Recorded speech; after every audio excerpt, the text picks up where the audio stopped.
Next topic अपना रहेगा monetary policy है। Monetary policy deal with the flow of currency है जी, वही बता। Monetary policy which is deal with the flow of currency in all over economy. पूरी economy में currency को flow करने का काम मॉनेटरी पॉलिसी का होता है। जब भी इन्फ्लेशंस आएंगी, या फिर हम ऐसे ही बोल सकते हैं monetary policy also deal with the inflations. जब भी मार्केट में ऐसी कोई कंडीशन आएगी, कीमतें बहुत ज़्यादा बढ़ जाएंगी या कीमतें बहुत ज़्यादा डाउन हो जाएंगी, डिफ्लेशन कंडीशन आती है, उस टाइम पे मॉनेटरी पॉलिसी को यूज़ किया जाता है। हमारे इंडिया में जो मॉनेटरी पॉलिसी को मेन डील करता है वो हमारे इंडियन इकॉनमी का सेंट्रल बैंक, जिसको हम जानते हैं reserve bank of India. Monetary policy जो पहली बार स्टार्ट की थी वो 1935 के टाइम में स्टार्ट हुई, जब इकॉनमी में बहुत ज़्यादा डिफ्लेशन था, कीमतें बहुत ही ज़्यादा डाउन थी। प्राइस स्टेबिलिटी लेके आने के लिए कुछ कीमतें ऐसी थी कि बहुत ज़्यादा हाई, लोगों के अडॉप्ट से बाहर हो रही थी। कुछ चीज़ें ऐसी थी भी जिनकी कोई वैल्यू ही नहीं बन रही थी, लोग खरीदना भी नहीं समझ रहे थे। तो उस टाइम पे गवर्नमेंट डिसाइड किया कि हम मॉनेटरी पॉलिसी लेके आएंगे। मॉनेटरी पॉलिसी के लिए जो मेन डील करेगा हमारा नेशनल बैंक जो होगा, वो जैसे आज के time reserve bank of India हम सब लोग जानते हैं, वही उसके साथ डील करता है। या फिर इसको और वर्ड्स में बोले तो हम ऐसे बोल सकते हैं, और ज़्यादा पैसे छापने का काम मॉनेटरी पॉलिसी में ही आता है। ज़्यादातर आप पेपर करेंसी छापेंगे वो भी मॉनेटरी पॉलिसी में ही आ जाएगा, लेकिन वो time to time according to the needs of the government उसके अकॉर्डिंग ही चलता है। हम ऐसे नहीं बोल सकते कि परमानेंटली पैसे छपते रहेंगे, जब कीमतें बढ़ेंगी तो पैसे उतार देंगे मार्केट में, वो ऐसा डील नहीं होता। वो वर्ल्ड बैंक के अकॉर्डिंग जो भी रूल्स एंड रेगुलेशन उनके बने हुए हैं, उस सेटअप के अकॉर्डिंग ही पैसे छपते हैं। जब भी पैसे की, हम ऐसे बोल सकते हैं, जब भी हमारे पास पैसे की कमी आ रही है, हर बार ऐसा नहीं हो सकता कि पैसे की कमी, ऐसा नहीं। पैसे की कमी दूर करने के लिए गवर्नमेंट और भी बहुत कुछ कर सकती है। जैसे कि आपने लास्ट टाइम एक बार देखा होगा, नोटबंदी हुई थी। नोटबंदी होने का कारण भी यही था कि पैसे की कमी बहुत ज़्यादा थी इकॉनमी में। वो पैसा कहाँ से निकाला जाए, लोगों के पास से ही निकला वो पैसा, तो वो मॉनेटरी पॉलिसी में तो नहीं आता। लेकिन मॉनेटरी पॉलिसी ऑलवेज तब काम आती है जब गवर्नमेंट को लगता है कि कीमतें बहुत ज़्यादा बढ़ रही हैं मार्केट में, किसी भी चीज़ की, या फिर सारी प्राइसेस बहुत ज़्यादा इंक्रीज़ हो रही हैं, या सभी गुड्स की प्राइसेस बहुत ज़्यादा कम हो रही है। डिफ्लेशन होता है जब कीमतें बहुत ज़्यादा डाउन हो जाती हैं। उस टाइम पे गवर्नमेंट क्या करती है, गवर्नमेंट स्टेबिलिटी करने के लिए करती है, अपने टैक्स रेट बढ़ा देती है। लास्ट में भी शायद आपको एग्जाम्पल हो, पेट्रोल की कीमतें एक बार बहुत ज़्यादा कम हो रही थी, अभी तो हाई है, एक बार बहुत ज़्यादा कम हो रही थी, तो गवर्नमेंट ने अपना सेस, उसके अलावा कोई उन्होंने पता नहीं कौन कौन से सेस उसमें ऐड किए थे, जिस बेस पे उन्होंने कीमतें कम ही नहीं होने दी। उनको ये था भी अगर एक बार कम होगी, फिर जो बात दोबारा जब बढ़ेंगी, क्योंकि आज के टाइम में बढ़ी हुई है, तब लोगों की डिमांड हो जाएगी कि आपने तो उस टाइम पे कम की थी, अब कैसे बढ़ गई इतनी ज़्यादा। तो गवर्नमेंट तो कम करती नहीं है, तो वो ऑल ओवर वर्ल्ड मार्केट के अकॉर्डिंग कम, बट प्राइसेस चलती रहती हैं। जैसे अब आज के टाइम में नेशनल वॉर चल रही है जो उनकी दो कंट्रीज़ के बीच में, तो उस टाइम पे कीमतें सभी कंट्रीज़ को भुगतना पड़ रहा है उस चीज़ की, कीमतें बढ़ भी रही हैं। लेकिन एक टाइम ऐसा भी आया था कि तेल की कीमतें बहुत ज़्यादा कम हो रही। कैसे?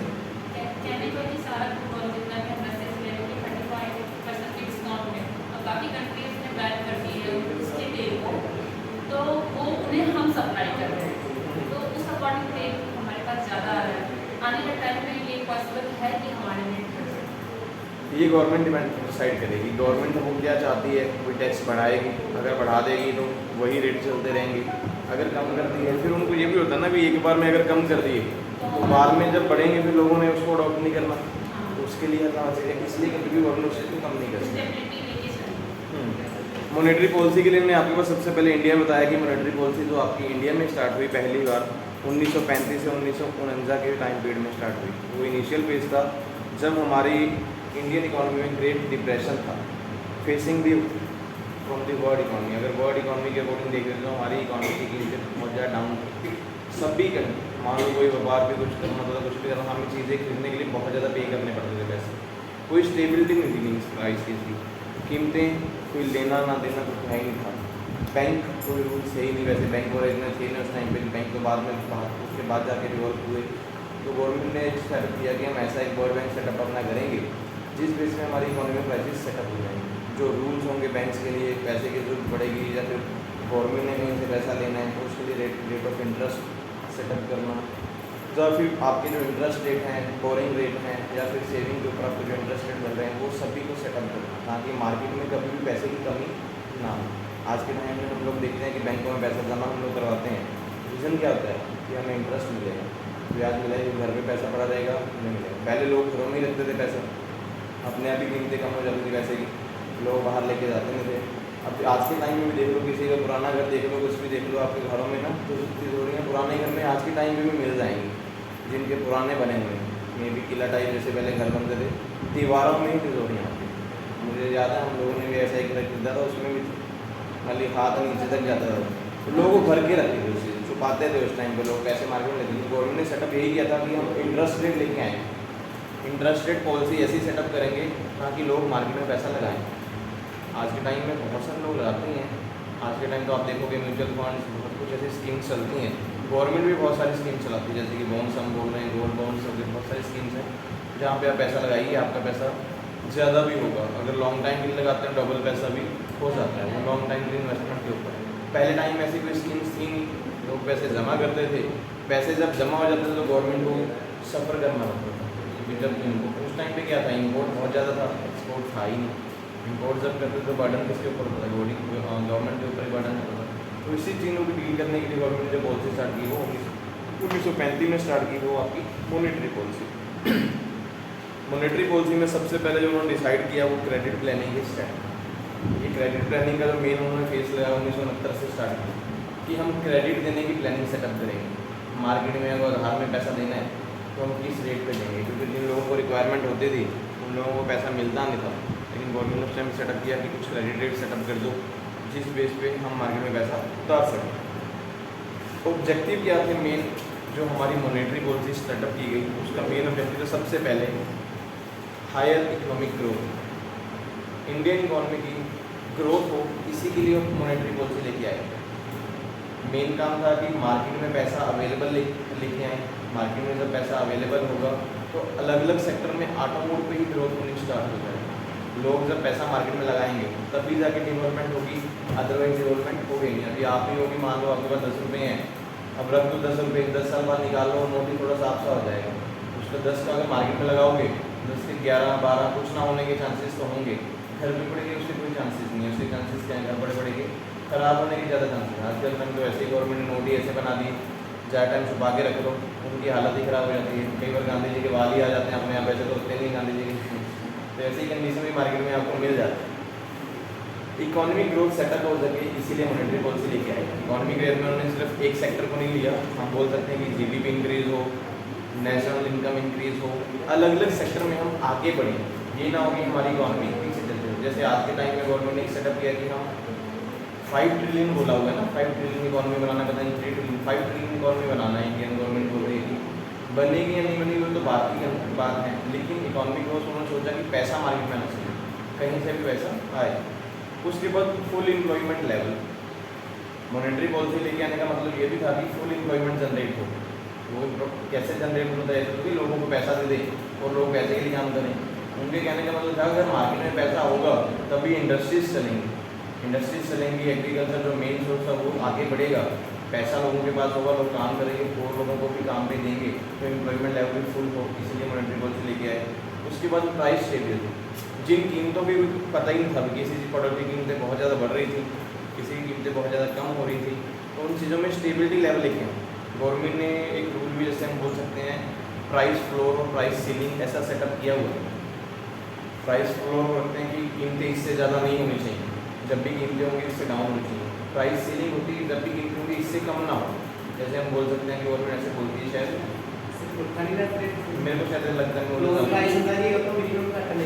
प्राइस फ्लोर होते हैं कि आपको, हाँ वही है कि जो भी कीमत, जैसे इसको बोल सकते हैं रेंट कंट्रोल एक्ट का केस में आता है कि आप किसी भी एरिया में गवर्नमेंट सेटअप करते हैं कि जो भी किराया लेना है इससे ज़्यादा नहीं होगा। मान लो कोई कॉलोनी बनी हुई है, इससे ज़्यादा में आप रेंट से ज़्यादा टाइम नहीं कर सकते। प्राइस सीलिंग था कि जो कीमतें आपने प्रोवाइड करनी है इससे कम ना हो। ये मोस्टली रखा था वेजेस एक्ट में कि जब भी आप किसी बंदे को वेजेस दोगे तो इससे कम वेजेस नहीं हो। आज के टाइम में चलता है कम से कम 8500 वेज तो सबकी होनी चाहिए, जो बंदा कंपनी में काम करने आ रहा है 8500 मिलना चाहिए, इससे कम ना मिले। उसके बाद हमारे पास आ रहा है एक्सचेंज रेट स्टेबिलिटी। मार्केट में एक्सचेंज रेट की भी स्टेबिलिटी बनी रही, उस उसके लिए भी गवर्नमेंट ने सेटअप किया था कि मॉनेटरी पॉलिसी आएगा। पहले टाइम में क्या था, सिर्फ हम लोग क्या करते थे, इम्पोर्ट करते थे।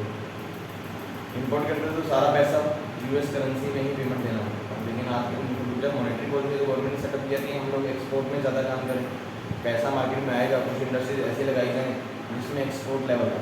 जब एक्सपोर्ट करेंगे तो हमारी एक्सचेंज स्टेबिलिटी आएगी, कुछ ना कुछ हम एक्सपोर्ट इम्पोर्ट में ही पैसा खत्म कर देंगे, बाकी का पैसा जो होगा मे बी इंडियन करेंसी में भी दिया जा सके। आज के टाइम में ऐसे ही कुछ कंट्रीज के साथ हमारा एग्रीमेंट है जहाँ पे हम पेमेंट्स करते हैं वो इंडियन करेंसी में ही कर सकते हैं। अदरवाइज पहले होता ही कभी कभी यूएस डॉलर में ही सब जगह पेमेंट्स देनी पड़ती थी। ये आपके मेन उन्होंने ऑब्जेक्टिव बताए जो मॉनेटरी पॉलिसी के। फिर आपके पास जो मेन क्वेश्चन बनता है, जो हमारा जो मेन इंस्ट्रूमेंट है वो आरबीआई मॉनेटरी पॉलिसी के मेन इंस्ट्रूमेंट्स क्या हैं। मेन इंस्ट्रूमेंट तो रिजर्व बैंक ऑफ इंडिया ही है। रिजर्व बैंक ऑफ इंडिया दो प्रकार के इंस्ट्रूमेंट यूज़ करते हैं मार्केट में, या फिर हम ऐसे ही बोल सकते हैं टेक्निक फॉर क्रेडिट कंट्रोल बोल सकते हैं, या फिर इंस्ट्रूमेंट ऑफ क्रेडिट कंट्रोल। दो प्रकार के इंस्ट्रूमेंट आरबीआई यूज़ करता है। सबसे पहले बात करते हैं क्वांटिटी बेस। क्वांटिटी बेस पे कौन कौन से मेजरमेंट करेगा आरबीआई। सबसे पहले रेपो रेट।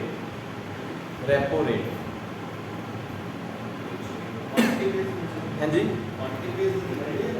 क्वांटिटी बेस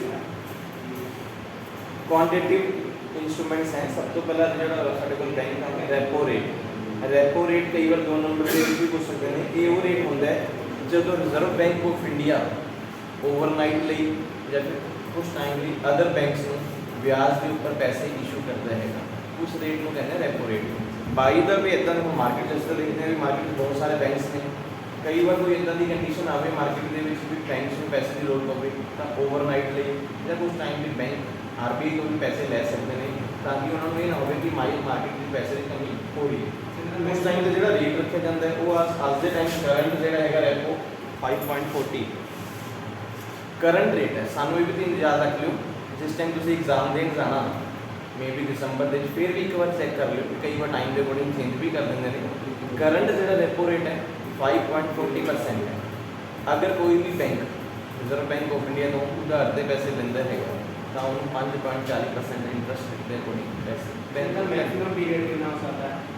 वैसे तो ओवरनाइट ले ही करते हैं, मैक्सिमम टाइम पे नहीं है, बैंक की स्टेबिलिटी के ऊपर डिपेंड करते हैं। जिन्ना टाइम भी रखेंगे उन्होंने रेट ऑफ इंटरेस्ट देना पैंदा है। उस तो बाद है रिवर्स रेपो रेट।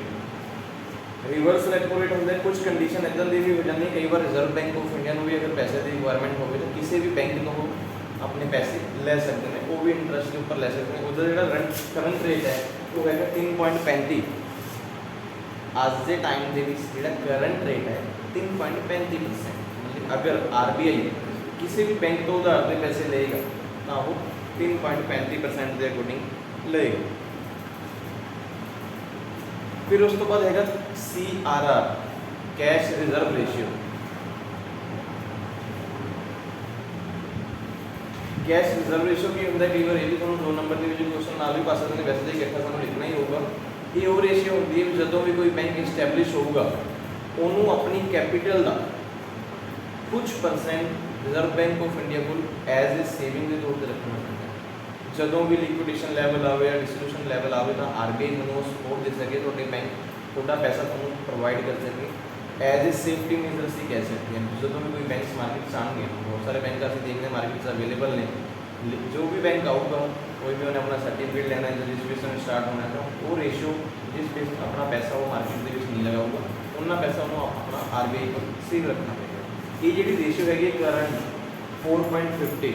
मान लो कोई बैंक 100 रुपये के स्टार्ट हो रहा है तो 4.5 रुपये उन्होंने आरबीआई को एज ए सेविंग रेट आप कह सकते हैं, एफडी बेस लगा लो चाहे आरडी बेस जिस तरह मर्जी सेव बैंक को रखना ही पड़ेगा। ये पैसा कदों जो वापस निकल जाएगा जो भी कोई बैंक डिस्ट्रीब्यूशन बेस से जाता है। मान लो कोई बैंक मतलब आरबीआई लगता है कि सपोर्ट बेस से लोड़ है तो उदों ये पैसा प्रोवाइड करा जाता है। उस तो बाद आता है SLR statutory liquidity ratio. Statutory liquidity ratio जो करंट रेट है वो 18% है। वैसे 18 तो लेके 20 के बीच चलता रहता है, जो करंट है 18% है। ये रेशियो की रेशियो होती है जो भी बैंक मार्केट के काम कर रहे हैं इन्ने पैसे उन्होंने आलवेज अपने को अवेलेबल रखने जरूरी होंगे अपने बिजनेस के ऑपरेशंस लिए। जब मार्केट के जो भी काम कर रहे हैं कोई इदा की कंडीशन आवे कि बैंक को इन्ना पैसा कभी हो ही ना, ਅਸੀਂ ਮੋਸਟਲੀ ਕਈ ਵਾਰ ਬੈਂਕ 'ਚ ਜਾਂਦੇ ਹਾਂ ਤਾਂ ਅਸੀਂ ਦੇਖਦੇ ਹਾਂ ਬੈਂਕ ਕੋਲ ਆਲਵੇਜ਼ ਪੈਸਾ ਅਵੇਲੇਬਲ ਮਿਲਦਾ ਹੈ। ਕਿੱਥੋਂ ਆ ਰਿਹਾ ਪੈਸਾ, ਕਹੀਂ ਇਹ ਨਹੀਂ ਹੁੰਦਾ ਕਿ ਬੈਂਕ ਸਾਰੇ ਦਾ ਸਾਰਾ ਪੈਸਾ ਤੁਹਾਡਾ ਸੰਭਾਲ ਕੇ ਰੱਖੇ ਬੈਠੇ ਨੇ, ਜਿੰਨੇ ਤੁਸੀਂ ਜਮ੍ਹਾਂ ਕਰਾਤੇ ਉਹ ਬੈਂਕ ਦੇ ਵਿੱਚ ਪਏ ਨੇ। ਉਹਨਾਂ ਕੋਲ ਆਲਵੇਜ਼ ਇੰਨੇ ਮੀਨਸ 18% ਜੋ ਵੀ ਉਹਨਾਂ ਦੀ ਕੈਪੀਟਲ ਹੈ ਉਹਦਾ 18% ਆਲਵੇਜ਼ ਅਵੇਲੇਬਲ ਹੋਣਾ ਚਾਹੀਦਾ, ਚਾਹੇ ਉਹ ਕੈਸ਼ ਦੇ ਵਿੱਚ ਹੋਵੇ, ਚਾਹੇ ਗੋਲਡਸ ਦੇ ਵਿੱਚ ਹੋਵੇ, ਚਾਹੇ ਜਿਸ ਤਰ੍ਹਾਂ ਦੀ ਮਰਜ਼ੀ ਕੰਡੀਸ਼ਨ ਦੇ ਵਿੱਚ ਹੋਣ, ਉਹਨਾਂ ਨੂੰ ਪੈਸੇ ਆਲਵੇਜ਼ ਅਵੇਲੇਬਲ ਹੋਣੇ ਚਾਹੀਦੇ ਨੇ। ਕੈਪੀਟਲ ਦਾ 18%। ਹਾਂਜੀ, ਜੋ ਉਹਨਾਂ ਦੀ ਕੈਪੀਟਲ ਇੱਕ ਵਾਰ ਸਟਾਰਟਿੰਗ 'ਚ ਬਿਜ਼ਨਸ ਸੈਟਅਪ ਕਰਦੇ ਉਸ ਤਰ੍ਹਾਂ। ਮੰਨ ਲਓ 16 ਸਟਾਰਟ ਹੋਇਆ ਤਾਂ 18 ਇਸ ਤੋਂ ਬਾਅਦ ਸਿਰਫ ਸਟੇਚਰੀ ਲਿਕੁਇਡਿਟੀ ਰੇਸ਼ੋ, ਮੇਰੇ ਡਿਪੋਜ਼ਿਟ ਵਗੈਰਾ ਦੇ ਪਬਲਿਕ ਡਿਪੋਜ਼ਿਟ ਉਹਨਾਂ ਦੇ ਵੀ ਉਹੀ ਮੈਂ ਜਿਵੇਂ ਉਹਨਾਂ ਕੋਲ ਮੀਨਸ ਕੈਪੀਟਲ ਉਹਨਾਂ ਦੀ ਇੰਕਰੀਜ਼ ਹੁੰਦੀ ਚਲੇ ਜਾਊ। ਪਬਲਿਕ ਡਿਪੋਜ਼ਿਟਸ ਤਾਂ ਐਂ ਡੇਲੀ ਬੇਸ ਅਗਰ ਲੱਖ ਦਾ ਮਗਰ ਹੁੰਦਾ ਉਹ ਤਾਂ ਪੈਸਾ ਉਹਨਾਂ ਕੋਲ ਰੋਟੇਟ ਹੁੰਦਾ ਹੀ ਰਹਿਣਾ ਚਾਹੀਦਾ। ਆਲਵੇਜ਼ 18% ਉਹਨਾਂ ਦੀ ਆਪਣੀ ਕੈਪੀਟਲ ਦਾ ਅਵੇਲੇਬਲ ਹੋਣਾ ਚਾਹੀਦਾ ਉਹਨਾਂ ਕੋਲ। ਇਹ ਜਿਹੜਾ ਰੇਟ ਹੈ 18 ਤੋਂ 20 ਦੇ ਵਿੱਚ ਹੀ ਚੱਲਦਾ ਰਹਿੰਦਾ ਹੈ। ਜਿਹੜਾ ਤੁਹਾਡਾ ਹੈਗਾ CRR ਦਾ ਇਹ 4 ਤੋਂ 5.5 ਜਾਂ 6 ਦੇ ਵਿੱਚ ਚੱਲਦਾ ਰਹਿੰਦਾ, ਇਸ ਤੋਂ ਵੱਧ ਘੱਟ ਕਦੀ ਵੀ ਨਹੀਂ ਹੁੰਦੀ ਹੈ। ਉਸ ਤੋਂ ਬਾਅਦ ਜਿਹੜੇ ਗਵਰਨਮੈਂਟ ਕੁਆਂਟੀਟੀ ਟੈਕਨੀਕਸ ਹੈਗੇ ਉਹ ਹੈਗਾ ਸਾਡੇ ਕੋਲ ਬੈਂਕ ਰੇਟ। ਬੈਂਕ ਰੇਟ ਉਹ ਬੈਂਕ ਰੇਟ ਹੁੰਦੇ ਨੇ ਜਦੋਂ ਕੋਈ ਵੀ ਬੈਂਕ ਰੈਡੀ ਟੂ ਰੀਡਿਸਕਾਊਂਟ ਜਾਂ ਫਿਰ ਐਕਸਚੇਂਜ ਲਈ ਰੈਡੀ ਹੁੰਦੇ ਨੇ। ਮੰਨ ਲਓ ਤੁਸੀਂ ਕਿਸੇ ਪ੍ਰਕਾਰ ਦੀ ਕੋਈ ਚੀਜ਼ ਮਾਰਕੀਟ ਦੇ ਵਿੱਚੋਂ ਖਰੀਦਣੀ ਹੈਗੀ ਹੈ, ਤੁਸੀਂ ਬੈਂਕ ਦੇ ਥਰੂ ਆਪਰੇਟ ਕਰ ਸਕਦੇ ਹੈਗੇ ਹੋ, ਮਤਲਬ ਬੈਂਕ ਤੋਂ ਸਿੱਧਾ ਡਾਇਰੈਕਟ ਲੋਨ ਲੈ ਸਕਦੇ ਹੋ। ਬੈਂਕ ਤੁਹਾਡੇ ਲਈ ਆਲਵੇਜ਼ ਰੈਡੀ ਖੜਾ ਹੋ ਜਾਂਦਾ। ਅਗਰ ਬੈਂਕ ਇੱਦਾਂ ਦੀ ਕੰਡੀਸ਼ਨ ਹੁੰਦੀ ਹੈ ਬੈਂਕ ਵੀ ਮਾਰਕੀਟ ਦੇ ਵਿੱਚ ਖੁਦ ਸੇਲ ਕਰਵਾਉਂਦਾ ਹੈਗਾ। ਕਈ ਵਾਰ ਤੁਸੀਂ ਦੇਖੋ ਕਿਸੇ ਬੈਂਕ ਦੇ ਬਾਹਰ ਲੋਨ ਦੇ ਲਈ ਕੋਈ ਇੱਦਾਂ ਦੀ ਨੌਕਰੀ ਵਗੈਰਾ ਲੱਗੀਆਂ ਹੁੰਦੀਆਂ ਨੇ, ਜਾਂ ਫਿਰ ਕੋਈ ਗੱਡੀਆਂ ਸੇਲ ਲਈ ਕੋਈ ਮੇਲਾ ਵਗੈਰਾ ਲੱਗਿਆ ਹੁੰਦਾ ਹੈ। ਬੈਂਕ ਜਦੋਂ ਖੁਦ ਇੱਦਾਂ ਦੇ ਕੰਮ ਕਰਦਾ ਹੈ ਕੁਆਂਟੀਟੀ ਬੇਸਡ ਮੀਨਸ ਤੁਹਾਨੂੰ ਬੈਂਕ ਉਹ ਬੈਂਕ ਰੇਟ ਹੁੰਦਾ ਵੀ ਜੋ ਇੰਟਰਸਟ ਬੈਂਕ ਸੈਟਅਪ ਕਰਦੀ ਹੈ। ਇਹ ਰੇਟ 6 ਤੋਂ ਲੈ ਕੇ 8 9 ਇੰਨੇ % ਤੱਕ ਦਾ ਵੀ ਤੁਹਾਡਾ ਵਿਆਜ ਹੋ ਸਕਦਾ ਹੈਗਾ। ਕਰੰਟ ਮੇਰੇ ਖਿਆਲ ਸ਼ਾਇਦ ਬੈਂਕ ਰੇਟ ਅਗਰ ਅਸੀਂ ਗੱਲ ਕਰੀਏ ਸ਼ਾਇਦ 6.5% ਕਰੰਟ ਹੈ, ਮੇ ਵੀ ਸ਼ਾਇਦ ਇਹਦਾ ਇੰਕਰੀਜ਼ ਕਿਉਂਕਿ ਇਹ increase decrease as per market situation ਹੁੰਦਾ ਚਲਾ ਜਾਂਦਾ। ਫਿਰ ਤੁਹਾਡੇ ਕੋਲ ਹੈਗੀਆਂ ਲਿਕੁਇਡਿਟੀ ਐਡਜਸਟਮੈਂਟ ਫੈਸਿਲਿਟੀ। ਲਿਕੁਇਡਿਟੀ ਐਡਜਸਟਮੈਂਟ ਫੈਸਿਲਿਟੀ ਮੰਨ ਲਓ ਕਦੀ ਵੀ ਕੋਈ ਬੈਂਕ ਇੱਦਾਂ ਦੇ ਲਿਕੁਇਡੇਸ਼ਨ ਲੈਵਲ ਦੇ ਵਿੱਚ ਆਵੇ, ਲਿਕੁਇਡੇਸ਼ਨ ਸਮਝ ਰਹੇ ਹੋ ਨਾ, ਅਗਰ ਮੀਨਸ ਕੋਈ ਬੈਂਕ ਬੰਦ ਹੋਣ ਦੀ ਕਗਾਰ ਤੇ ਜਾਂਦਾ ਹੈਗਾ ਤਾਂ ਰਿਜ਼ਰਵ ਬੈਂਕ ਆਫ ਇੰਡੀਆ ਨੂੰ ਲਿਕੁਇਡਿਟੀ ਐਡਜਸਟਮੈਂਟ ਫੈਸਿਲਿਟੀ ਵੀ ਪ੍ਰੋਵਾਈਡ ਕਰਦਾ ਹੈ। ਉਹ ਵੀ ਰੈਪੋ ਆਪਸ਼ਨ ਦੇ ਥਰੂ। ਰੈਪੋ ਮੀਨਸ ਜੋ ਅਸੀਂ ਰੈਪੋ ਰੇਟ ਅਸੀਂ ਲੈ ਕੇ ਚੱਲਦੇ ਉਸ ਆਪਸ਼ਨ ਨੂੰ ਜ਼ਰੂਰੀ ਨਹੀਂ ਕਿ RBI ਹੀ ਪੈਸੇ ਪ੍ਰੋਵਾਈਡ ਕਰੂਗਾ ਜਾਂ RBI ਤੋਂ ਕੋਈ ਪੈਸੇ ਤੁਸੀਂ ਲਾਓ, ਤੁਸੀਂ ਅਦਰ ਬੈਂਕਸ ਤੋਂ ਵੀ ਕੰਮ ਕਰਵਾ ਸਕਦੇ ਹੋ। ਜਿਵੇਂ ਨਾਲ ਅਸੀਂ ਲਾਸਟ ਦੇਖਿਆ ਸੀਗਾ ਕਿ ਯੈਸ ਬੈਂਕ ਸ਼ਰਮੀ ਯੈਸ ਬੈਂਕ ਬੰਦ ਹੋਣ ਦੀ ਗੱਲ ਸੀ ਤਾਂ ਕਿਸ ਬੈਂਕ ਨੇ ਪੈਸਾ ਲਗਾਇਆ, SBI ਬੈਂਕ ਨੇ ਪੈਸਾ ਲਗਾਇਆ ਤਾਂ ਉਹਨਾਂ ਦੇ ਸ਼ੇਅਰ ਉਹਦੇ ਖਰੀਦ ਲਏ ਤਾਂ ਉਸ ਤਰ੍ਹਾਂ ਬੈਂਕ ਦੀ ਕੰਡੀਸ਼ਨ ਦੇ ਵਿੱਚ ਆ ਕੇ ਉਹ ਚੱਲ ਰਹੇ। ਉਸ ਤੋਂ ਬਾਅਦ ਤੁਹਾਡੇ ਕੋਲ ਹੈਗਾ marginal standing facility. Marginal standing facility ਕੀ ਹੈ ਵੀ ਓਵਰਨਾਈਟ ਲਈ ਅਗਰ ਪੈਸੇ ਦੀ ਲੋੜ ਹੋਵੇ ਸਿਰਫ ਇੱਕ ਰਾਤ ਲਈ ਤਾਂ RBI ਇੱਦਾਂ ਦੀ ਕੰਡੀਸ਼ਨਸ ਵੀ ਤੁਹਾਨੂੰ ਪ੍ਰੋਵਾਈਡ ਕਰਦਾ ਹੈ ਕਿ ਤੁਸੀਂ ਇੱਕ ਰਾਤ ਲਈ ਪੈਸੇ ਬੈਂਕ RBI ਨੂੰ ਲੈਣੇ ਨੇ ਤਾਂ ਉਹ ਪੈਸੇ ਤੁਸੀਂ ਲੈ ਸਕਦੇ ਹੋ ਤਾਂ ਕਿ ਮਾਰਕੀਟ ਵਿੱਚ ਪੈਸੇ ਬਣਨ। ਕਈ ਵਾਰ ਇੱਦਾਂ ਦੀ ਕੰਡੀਸ਼ਨਸ ਵੀ ਆਉਂਦੀਆਂ ਨੇ ਕਿ ਪੈਸਾ ਹੁੰਦਾ ਹੈ ਬੈਂਕ ਕੋਲ, ਇੱਦਾਂ ਨਹੀਂ ਕਿ ਪੈਸਾ ਨਹੀਂ ਹੁੰਦਾ ਹੈਗਾ, ਲੇਕਿਨ ਸਾਹਮਣੇ ਜਿਹੜਾ ਪਰਸਨ ਆਇਆ ਉਹਨੂੰ ਜ਼ਿਆਦਾ ਪੈਸੇ ਦੀ ਰਿਕੁਆਇਰਮੈਂਟ ਹੈ। ਐਟ ਏ ਟਾਈਮ ਤੇ ਪੈਸਾ ਤੁਸੀਂ ਕਿੱਥੋਂ ਰੇਜ਼ ਕਰੋਗੇ? ਹੁਣ ਸਰ ਤੁਸੀਂ RBI ਤੋਂ ਲੋਨ ਲੈ ਸਕਦੇ ਹੋ ਇੱਕ ਦਿਨ ਲਈ ਜਾਂ ਮਾਰਜਨਲ ਸਟੈਂਡਿੰਗ ਫੈਸਿਲਿਟੀ ਨੂੰ ਕਹਿੰਦੇ ਕੁਝ ਮਾਰਜਨ ਬੇਸ ਤੇ ਪੈਸਾ ਲੈ ਸਕਦੇ ਹੋ ਤੁਸੀਂ। ਇਹ ਫੈਸਿਲਿਟੀ ਵੀ RBI ਸਭੀ ਬੈਂਕਸ ਨੂੰ ਪ੍ਰੋਵਾਈਡ ਕਰਦਾ ਹੈ। ਉਸ ਤੋਂ ਬਾਅਦ open market operation. Open market operation ਕਿਉਂ ਹੋਣਗੇ? RBI ਖੁਦ ਮਾਰਕੀਟ ਦੇ ਵਿੱਚ ਆਪਰੇਸ਼ਨਸ ਕਰਦਾ ਹੈ। ਅਸੀਂ ਦੇਖੀ ਵੀ ਕੁਛ ਨਾ ਕੁਛ ਨਵੇਂ ਸਾਨੂੰ ਰੂਲਸ ਜਾਂ ਕੁਛ ਇੱਦਾਂ ਦੀ ਕੰਡੀਸ਼ਨ ਸਾਨੂੰ RBI ਆਟੋਮੈਟਿਕ ਖੁਦ ਹੀ ਦੱਸਦਾ ਰਹਿੰਦਾ ਹੈ। ਇੰਨਾ % ਤੁਹਾਨੂੰ ਇੰਟਰਸਟ ਮਿਲ ਰਿਹਾ RBI ਜਿਵੇਂ ਅਸੀਂ ਕਹੀ ਵੀ ਅੱਜ ਦੇ ਵੈਸੇ ਤਾਂ RBI ਸਿਰਫ ਬੈਂਕਸ ਲਈ ਅਵੇਲੇਬਲ ਹੈ। ਤੁਸੀਂ RBI ਦਾ ਦੇਖੋਗੇ ਅੱਜ ਦੇ ਟਾਈਮ 'ਚ RBI ਦੇ ਵਿੱਚ ਵੀ ਅਕਾਊਂਟ ਓਪਨ ਸਟਾਰਟ ਹੋ ਗਏ। RBI ਨੇ ਆਪਣੀ ਬ੍ਰਾਂਚਿਸ ਓਪਨ ਕਰਨੀਆਂ ਵੀ ਸਟਾਰਟ ਕੀਤੀਆਂ। ਮੇ ਵੀ ਸ਼ਾਇਦ ਆਪਣੇ ਪੰਜਾਬ ਦੇ ਵਿੱਚ RBI ਦੀ ਮੇਨ ਜਿਹੜੀ ਬ੍ਰਾਂਚ ਹੈ ਤੁਹਾਨੂੰ ਪਤਾ ਕਿੱਥੇ ਹੈਗੀ ਹੈ? ਚੰਡੀਗੜ੍ਹ ਦੇ ਵਿੱਚ ਹੈ। ਉੱਥੇ ਵੀ ਅਸੀਂ ਬੈਂਕ ਅਕਾਊਂਟ ਖੋਲ੍ਹਨੇ ਜਾਂ ਫਿਰ ਉਸ ਤੋਂ ਇਲਾਵਾ ਮਾਰਕੀਟ ਤੁਹਾਡੇ ਆਪਰੇਸ਼ਨਸ ਕਿੱਦਾਂ ਹੋਣਗੇ ਤੁਹਾਨੂੰ ਟਾਈਮ ਟੂ ਟਾਈਮ ਕੁਛ ਨਾ ਕੁਛ ਦੱਸਦੇ ਚਲੇ ਜਾਣਗੇ। ਬੈਂਕ ਦੇ ਵਿੱਚ ਤੁਹਾਨੂੰ ਆਹ ਫੈਸਿਲਿਟੀਜ਼ ਮਿਲ ਰਹੀਆਂ ਨੇ, ਅਗਰ ਤੁਹਾਡੇ ਨਾਲ ਕੋਈ ਧੋਖਾਧੜੀ ਹੋ ਰਹੀ ਹੈ ਤਾਂ ਤੁਸੀਂ ਉਸਦਾ ਬੈਨੀਫਿਟ ਇਸ ਤਰ੍ਹਾਂ ਲੈ ਸਕਦੇ ਹੋ। ਟਾਈਮ ਮੋਸਟਲੀ ਜਿਹੜੀ ਐਡਵਰਟਾਈਜ਼ਮੈਂਟ ਹੋਊਗੀ ਉਹ ਕੋਈ ਨਾ ਕੋਈ ਸੈਲੀਬ੍ਰਿਟੀ ਕਰੂਗਾ। ਜਿਵੇਂ ਅੱਜ ਦੇ ਟਾਈਮ ਮੋਸਟਲੀ ਸੈਲੀਬ੍ਰਿਟੀ ਜਿਹੜਾ ਯੂਜ਼ ਕਰਦੇ ਨੇ ਕਿ ਅਮਿਤਾਭ ਬੱਚਨ ਸਭ ਤੋਂ ਜ਼ਿਆਦਾ ਯੂਜ਼ ਕਰਦੇ ਨੇ ਲੋਕਾਂ ਨੂੰ ਸਿਰਫ ਅਵੇਅਰ ਕਰਨ ਲਈ ਕਿ ਇਹ ਵੀ ਪ੍ਰੋਬਲਮਸ ਹੋ ਸਕਦੀਆਂ ਨੇ, ਤੁਸੀਂ ਅੱਜ ਤਾਂ ਜਾਂ ਯੂਜ਼ ਕਰੋ ਸਮਝਾਉਣਗੇ। ਜਾਂ ਫਿਰ ਕ੍ਰਿਕਟ ਪਲੇਅਰ ਅੱਜ ਕੱਲ੍ਹ ਮੋਸਟਲੀ ਐਡ ਦੇਖੋ ਕ੍ਰਿਕਟ ਪਲੇਅਰ ਬਹੁਤ ਜ਼ਿਆਦਾ ਦੱਸਦੇ ਨੇ ਵੀ ਇਸ ਤਰ੍ਹਾਂ RBI ਆ ਕਹਿੰਦਾ ਹੈਗਾ, RBI ਆ ਕਹਿੰਦਾ। ਇਹ ਸਾਰੇ ਓਪਨ ਮਾਰਕੀਟ ਆਪਰੇਸ਼ਨਸ ਨੇ। ਜ਼ਰੂਰੀ ਨਹੀਂ ਕਿ ਬੈਂਕ ਹੀ ਤੁਹਾਨੂੰ ਹਰ ਜਗ੍ਹਾ ਅਵੇਅਰ ਕਰਨਗੇ। RBI ਖੁਦ ਮਾਰਕੀਟ 'ਚ ਆ ਕੇ ਤੁਹਾਡੇ ਲਈ ਅਵੇਅਰਨੈਸ ਲੈ ਕੇ ਆਉਂਦਾ ਕਿ ਤੁਸੀਂ ਆਪਣਾ ਪੈਸਾ ਇਸ ਤਰ੍ਹਾਂ ਬੈਨੀਫਿਟ ਲੈ ਵੀ ਸਕਦੇ ਹੋ, ਜਿੱਥੇ ਤੁਹਾਨੂੰ ਨੁਕਸਾਨ ਤੋਂ ਬਚਾ ਵੀ ਸਕਦੇ ਹੋ। ਜਿਹੜੀ ਪਬਲਿਕ ਤਾਂ ਨਹੀਂ ਓਪਨ ਕਰਾ ਸਕਦੀ RBI आरबीआई जनरल पब्लिक नहीं है, कुछ बैंक बेस नहीं चल रहा है, खाली जनरल पब्लिक इन्होंने शुरू नहीं किया। पिछले कहते थे कि आरबीआई भी शुरू कर लूँगा, लेकिन मेरे हिसाब से आरबीआई ने इतना जनरल पब्लिक लिए शुरू नहीं करना है, क्योंकि इन्हों को अपना ही बहुत वर्क हो जाता है जनरल पब्लिक में किसी नहीं समझ। ये सीगे थोड़े जोड़े सारे क्वांटिटी बेस्ड इंस्ट्रूमेंट सीगे। उस तो बाद हम देखेंगे क्वालिटेटिव इंस्ट्रूमेंट्स।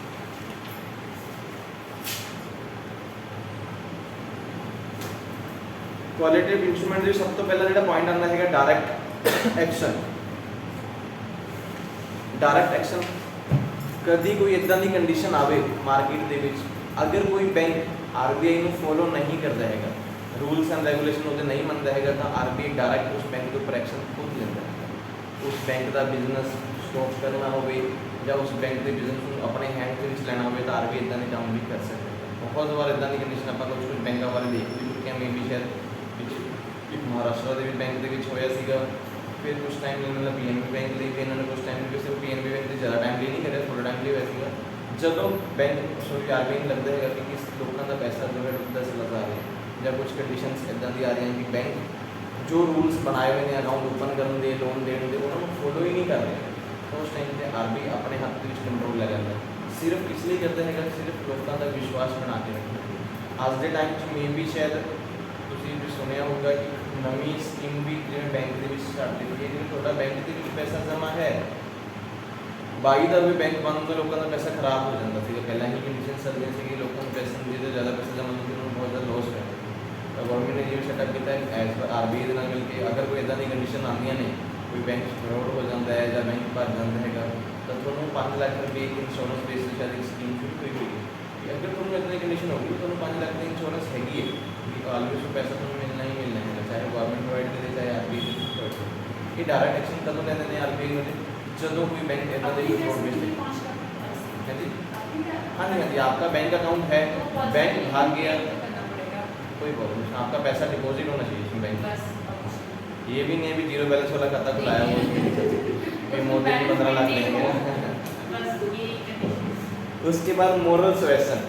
मोरल सुएसन का मतलब होता है कि जब खुद आरबीआई आपके ऊपर प्रभाव डालता है, मीन्स आपके दिमाग को उससे कुछ ना कुछ स्कीम्स कुछ ना कुछ नई, आज के टाइम में आरबीआई खुद बोलते हैं कि आप डायरेक्ट आरबीआई में भी पैसे लगा सकते हैं। अगर आपको चाहिए तो आरबीआई में आप पैसा लगा सकते हैं, गोल्ड स्कीम में हो गई या गोल्ड बिस्कुट स्कीम, ऐसी स्कीम में वैसा हो गया। मार्केट में आपके ऊपर प्रभाव डालेंगे कि आप बैंकिंग में जाइए, कुछ बैंकों की स्कीम ऐसे लेके आएंगे, सिर्फ जैसे गवर्नमेंट बैंकों में स्कीम्स हैं उसमें पैसा लगाने के लिए बोलेंगे। मोरल सुएसन सबसे पहले हम बोल सकते हैं जैसे सुकन्या सम्मान निधि स्कीम, ये मोरल सुएसन बेस पे ही स्टार्ट हुई। आरबीआई ने बोला कि आप डायरेक्ट हमारे पास तो नहीं होगा, मेन जैसे हमारे ब्रांचेस हैं एसबीआई हो गया, पीएनबी हो गया, सभी बैंकों में नहीं मिलती है स्कीम, कम बैंकों में मिलती है। लेकिन मोरल सुएसन ये है, आप लोगों को मार्केट में आके उन्होंने खुद बोला आप पैसा लगाइए, आपको बैंक में सब लोग लगाते हैं भी। आज के टाइम में जो पैसा लगाया गया 21 ईयर्स या फिर 18 ईयर्स कंप्लीट होंगे तो बेनिफिट आपको मिलने वाला है। उसके बाद क्रेडिट रेशनिंग। क्रेडिट रेशनिंग का मतलब होगा कि जब बैंक खुद स्टार्ट करेगा किस बैंक को कितनी परमिशन देनी है कि कौन कितने बैंक लोन इशू कर सकता है। मोस्टली जैसे आज के टाइम हम देखते हैं मार्केट में ऐसे ऐसे बैंक हैं, IDFC, उसके अलावा IDBI, जो सिर्फ इंडस्ट्री के लिए आए हुए हैं, इंडस्ट्री डेवलपमेंट हो गया, या कुछ ऐसे बैंक होंगे जो गवर्नमेंट ने खुद स्टार्ट किए, सिडबी स्मॉल इंडस्ट्रीज के लिए। इन बैंकों को तो गवर्नमेंट ने फिक्स ही कर दिया कि ये सिर्फ इंडस्ट्रीज को लोन प्रोवाइड करने के लिए होंगे, इनके पास ऐसा नहीं होगा कि ये लोगों को डिपॉजिट करेंगे। रेशियो सेटअप करना क्रेडिट की, जब भी कोई बैंक लोन इशू करेगा तो कितने % तक लोन इशू कर सकता है। ऐसा ना हो कि अपना सारा का सारा बैक कैपिटल आप लोन में ही लगा दो कि सारा बैक पैसा मार्केट में आप जाएँ लोन छोड़ दें और बाद में उसको रिकवर करना मुश्किल हो जाए।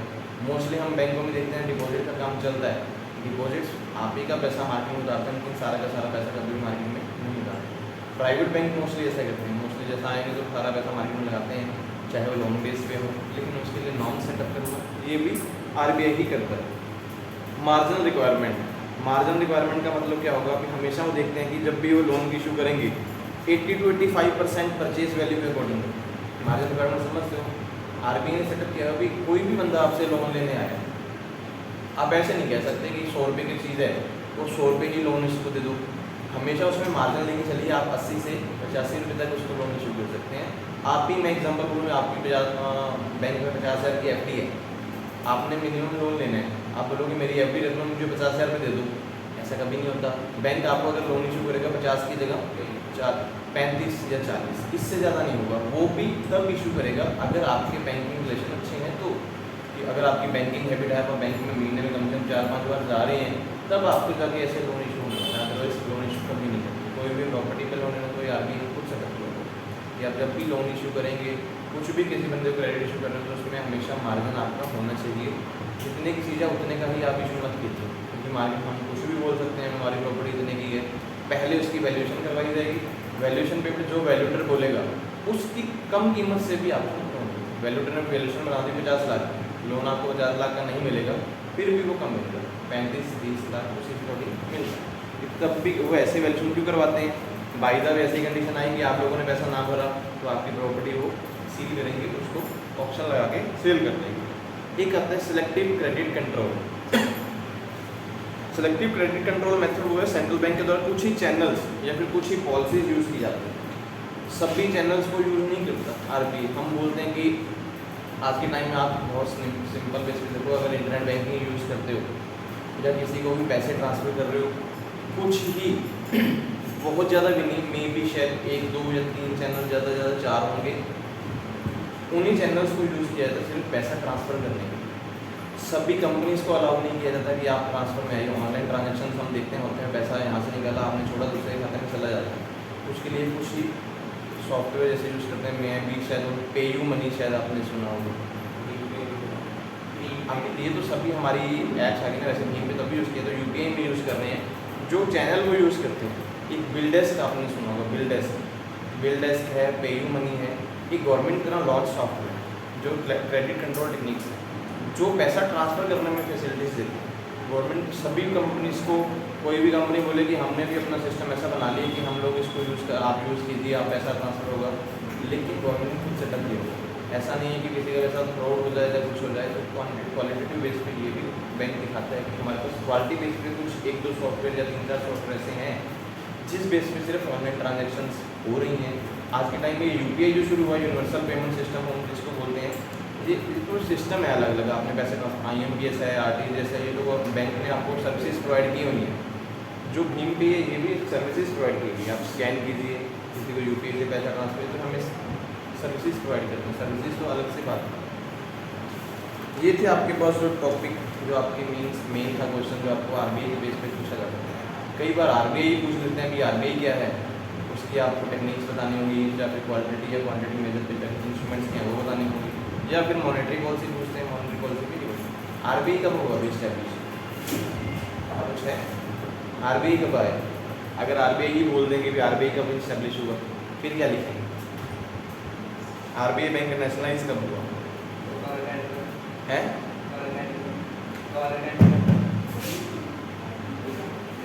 इसके अलावा आपके पास मॉनेटरी पॉलिसी के बारे में और भी कुछ लिखा है। Monetary policy and inflation. Monetary policy तो इन्फ्लेशन में कैसे काम करती है? इन्फ्लेशन का मतलब ये होगा जब भी इन्फ्लेशन आएगी, मार्केट में कीमतें बढ़ेंगी, लोगों की परचेजिंग पावर जब कम होगी, तो RBI इसमें क्या काम करता है कि पैसा मार्केट में खुद उतारने की कोशिश करता है। मे बी मैं आपको एग्जाम्पल दूँ तो कोरोना टाइम की एग्जाम्पल आप ले सकते हैं। कोरोना टाइम पे लोगों की परचेजिंग पावर बिल्कुल डाउन थी। जिन लोगों के पास सामान थे उन्होंने कीमतें बढ़ानी स्टार्ट कर दी, उसके बाद भी कीमतें बढ़ी, तो RBI ने खुद मार्केट में पैसा उतारा, रेट कम किए, इंटरेस्ट रेट कम किए, लोन लोगों को प्रोवाइड किए, कम कीमत पे लोन प्रोवाइड किए, कुछ छोटे छोटे अमाउंट ऐसे भी प्रोवाइड किए कि लोगों को 1 साल के लिए पैसा ही मतलब इंटरेस्ट नहीं देना, पैसा नहीं देना मतलब इंटरेस्ट नहीं देना। ऐसी स्कीम्स जब गवर्नमेंट की बेस पे जब आती हैं तो इन्फ्लेशन को कंट्रोल करने के लिए ही आती है।